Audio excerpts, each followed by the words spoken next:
All right, y'all, bear with me. I know it looks horrendous right now, but this is what my webcam image looks like before I apply any of these OBS settings to it. And this is what I got it looking like now after I, mess with it a little bit. My goal here is to show y'all how to achieve a similar result through OBS. If you're rocking a webcam, ensuring the quality is the best it can be will only contribute to the overall production quality of your video. Before we get into OBS, there is one outside factor that will affect your webcam quality immensely, and that is your lighting.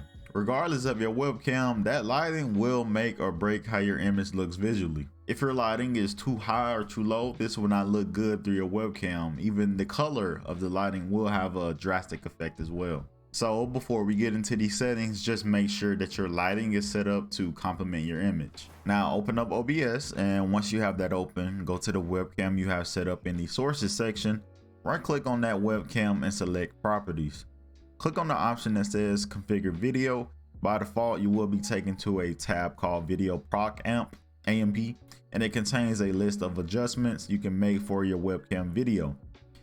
My settings will most likely look different from y'all's because we all got different setups and we all got different webcams, but I am going to go down this list and tell y'all what adjustments you need to configure. All right, so for the purpose of this demonstration, I'm gonna hit a default, bam. That's what y'all were greeted with at the beginning of this video. And there's just a few settings right here that I want to show y'all. It's gonna be night and day. Brightness, that's the first one I'm gonna start with. Just overall like lightness of the image, go a little bit darker. I ain't trying to go to heaven, so let's just make it pretty close to that. You feel me?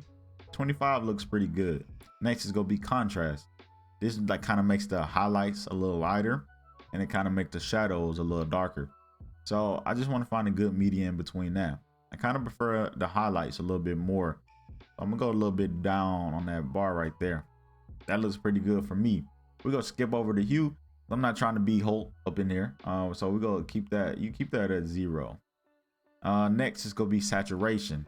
Now this was gonna make like black and white, like LA Noir, you feel me? And to me, looking a little bit orange right there. For me personally, I want to get a little bit color in there. I want to get a little bit more richness up in there. Let me see. I'm gonna try to do 100. Man, I need it even. Yeah, 100. I think 100 looks good right there. And the last one, y'all, is going to be sharpness. Now, y'all see there's a little bit of noise up in there. Y'all see a little bit grain. You can see this more visually if I amp it up. But look at all that, y'all. Look at all that noise, all that grain up in there. What you gonna do is you're gonna turn this all the way down. Those are all the settings, y'all. Those are all the settings that I'm recommending y'all do. And look, I mean, go ahead and apply it, but this is basically night and day, is it not? Click OK, and then you're all good to go. And that is it for the settings. Appreciate y'all for tuning in. Leave a like if y'all found the video helpful and y'all enjoyed it. Until next time, I'll see y'all soon.